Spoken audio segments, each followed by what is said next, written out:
देंगे, उसको अपमानित नहीं होने देंगे किसी भी कीमत पे। देखो 7 चीजों की गारंटी मैं यहाँ कह रहा हूँ ना, मैं आया तो था किसी और काम, लेकिन आपको बता देता हूँ क्योंकि जीवन बहुत कम है, जीवन बहुत कम है। रोटी, कपड़ा, मकान, चिकित्सा, शिक्षा, सुरक्षा, रोजगार और न्याय, ये 8 चीजें आपके लोगों को मौका मिलने के बाद इसके लिए आपको किसी जगह हाथ नहीं फैलाना पड़ेगा।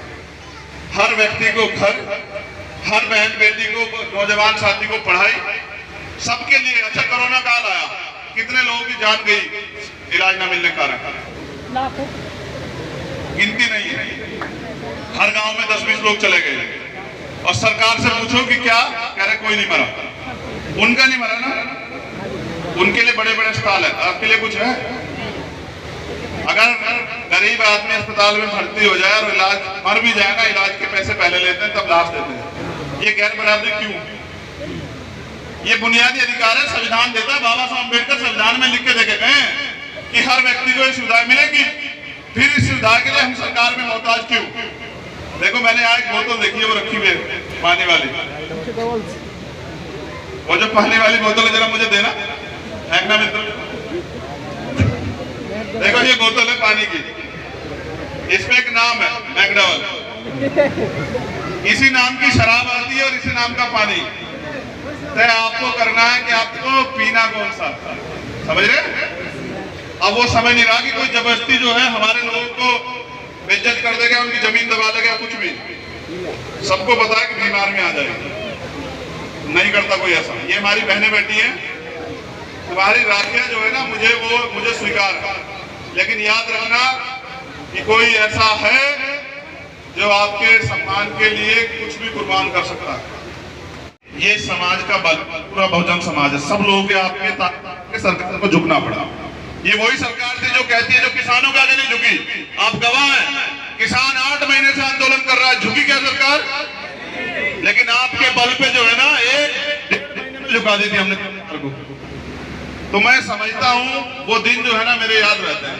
मैं आज साथियों सुबह कह रहा था कि आज इलाज का दिन, आज इलाज हुआ था, लेकिन देखिए समय बदल गया ना। 2 साल बाद आज हम खुली हवा में और अपने समाज के बीच, लेकिन दिन याद रहते हैं, हमने दिन देखे। मैं एक गरीब परिवार में जन्मा हूँ, मेरे पिताजी प्रेमदेव स्कूल में हेडमास्टर। उन्होंने मुझे यही बताया कि पढ़ना कितना जरूरी है यहाँ, अगर अपनी जगह बनानी है ना, आगे बढ़ना तो पढ़ना पड़ेगा। मैं आपसे भी कह रहा हूँ, हमारी माएँ बैठी हुई है, हमारी बहनें बैठी हैं, अगर नहीं पढ़ेंगे तो आगे नहीं बढ़ेंगे। और मेरी माँ खेत पे घास लेने जाती थी, आप लोग बहुत बड़े पैमाने पे जाते हो, और वो खेत पे घास काटती थी और मुझे कहती थी कि स्कूल के बाद भाग जाइए भाई, वो गठरी उठा के ला देगा।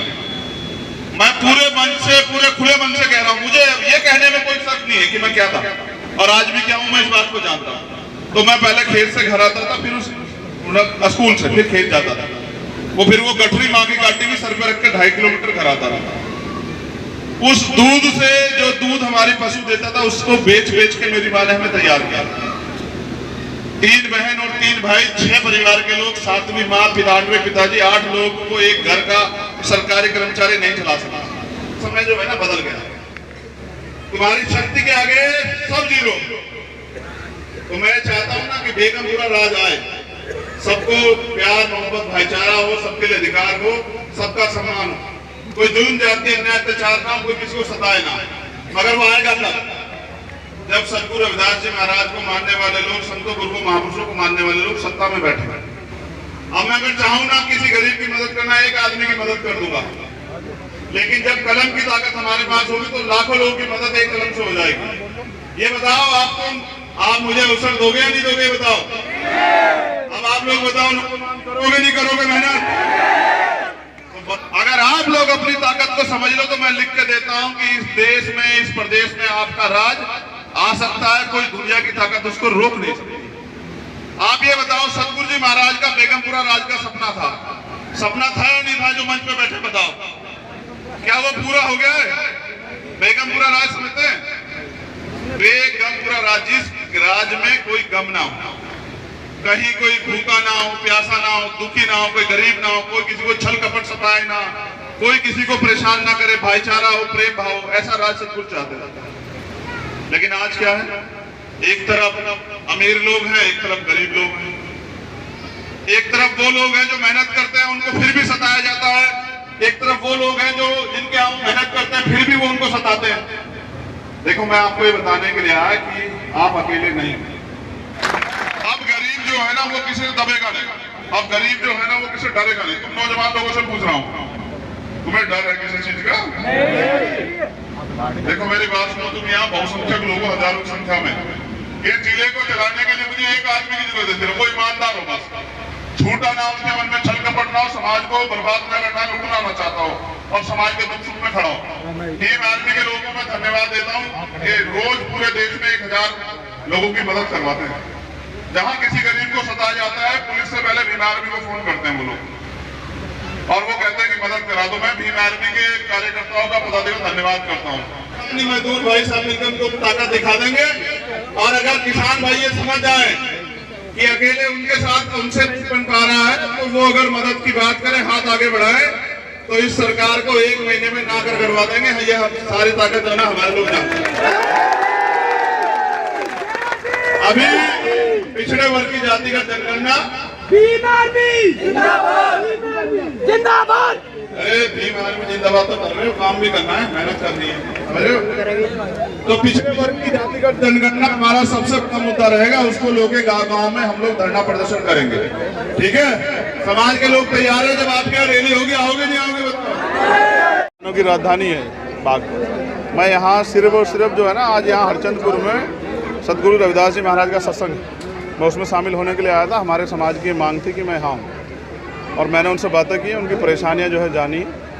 और हम लोग इधर ज़्यादा काम करेंगे क्योंकि यहाँ के लोगों का ये मन है कि हम यहाँ पे ज़्यादा रहें, ज़्यादा समय दें। 2022 के लिए समाज तैयार हो चुका है। जब जैसे जैसे इलेक्शन नज़दीक आएगा, आपको पता लगेगा कि उत्तर प्रदेश में इस बार परिवर्तन होगा। सत्ता की चाबी जो है ना वो आज़ाद समाज पार्टी के पास रहेगी। गरीब वर्ग के लोग मन बना चुके हैं कि इस बार उनको भाजपा को सत्ता से बेदखल करना। गठबंधन दूर की बात है, अभी अक्टूबर में नवंबर में कुछ फाइनल होगा, उससे पहले हमने अपनी तैयारी कर ली है। हम अपनी क्षमता से चुनाव में जाएंगे। भाजपा को रोकने के लिए किसी की मदद करनी पड़ी और या किससे मदद लेनी पड़ी, कर देंगे। लेकिन उत्तर प्रदेश से भाजपा की जो विदाई जो है ना वो तय करवानी, क्योंकि इन्होंने दलितों का, पिछड़ों का, किसानों का, मजदूरों का, अगड़ों का, सबका जीवन जो है ना दुर्भर कर दिया है। यहाँ महिलाएं सुरक्षित नहीं है, रोज़ महंगाई बढ़ रही है। ये जो आज के समय में जो पेट्रोल डीजल के दाम हो या बेरोजगारी हो, वो चरम पे है। चाहे शिक्षक भर्ती हो, कोई सा मामला हो, घोटाले पे घोटाले सरकार कर रही है। इस सरकार को कुंभ में भी घोटाला कर गई सरकार, तो इस सरकार को सबक जनता सिखाना चाहती है। किसान मजदूर तैयार हैं सत्ता पलटने के लिए। मेरा समर्थन किसानों को हमेशा से, और मेरा समर्थन दिखावा नहीं होता। हम एक बड़े समाज को रिप्रेजेंट करते हैं और आज़ाद समाज पार्टी भीम आर्मी ताकत रखती है। समाजवादी इस काम जो है ना हमने अपने समाज को दे दिया, अपनी यूनिट को, वो तय करेंगे। हम तो वर्कर हैं, हम तो गांव-गांव जाके लोगों को तैयार कर रहे हैं कि लोग बीजेपी को सत्ता से बेदखल कर दें। पिछड़ों के लिए जातिगत जनगणना पे सबसे बड़ा आंदोलन हम लोग करेंगे। नीट पे हमने किया, अब जातिगत जनगणना पे करेंगे। और अब हम प्रयास करेंगे कि पिछड़े, दलित और अगड़े सब लोग इकट्ठे होकर सरकार को पलट दें। भाजपा हिंदू मुस्लिम राजनीति काट करने की, ये बहुजन भाईचारा उसकी काट है कि ये वंचित वर्ग के लोग एकजुट हो जाएं, भाईचारा बनाएं और हिस्सेदारी की लड़ाई लड़ें। सांप्रदायिकता का अंत हो जाएगा जिस दिन बहुजन समाज के लोग इकट्ठे हो जाएंगे। ये आप ओवैसी जी से पूछें, ये उनका मामला है। आपकी कोई डिमांड तो नहीं है कि आपकी पार्टी से कोई? मेरी व्यक्तिगत कोई डिमांड नहीं, जो पार्टी की डिमांड है वो आपको बता दी जाएगी। धन्यवाद।